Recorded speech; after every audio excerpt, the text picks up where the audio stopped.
عن أبي هريرة رضي الله تعالى عنه قال আবু হুরায়রা রাদিয়াল্লাহু তাআলা আনহু থেকে বর্ণিত তিনি বলেন قال رسول الله صلى الله عليه وسلم আল্লাহর নবী বলেন কুল্লুল মুসলিম আলাল মুসলিমি হারাম মালুহু ওয়া দামুহু ওয়া ইরদুহু এক মুসলমানের উপরে আরেক মুসলমানের অনেকগুলো জিনিস হারাম। এই হাদিসে তিনটা কথা আছে। এক নাম্বার, একজন মুসলমানের জন্য আরেকজন মুসলমানের মাল আত্মসাৎ করা হারাম, মাল নষ্ট করা কি বলেন হারাম, বলেন কি।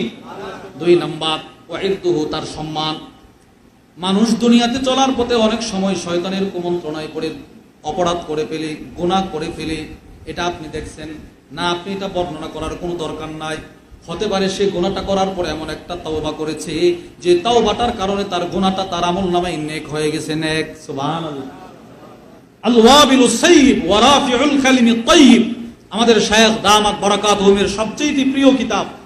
ওই কিতাবের মধ্যে আছে, ইমাম ইবনে কাইয়্যিম আল জাওজিয়্যা রাহিমাহুল্লাহ লিখেছেন, অনেক সময় বান্দার কিছু গুনাহ তার জান্নাতে যাওয়ার ওসিলা হয়ে যায়। সুবহানাল্লাহ বলেন। কোন গুনাহ? সে গুনাহটা করছিল, এরপরে তার অন্তরে একটা ধাক্কা লাগছে, কি করলাম আমি।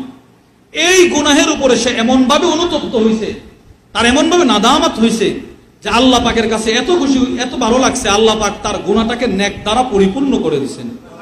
ইউবাদদিলুল্লাহু সাইয়্যাতিহিম হাসানাত, তারা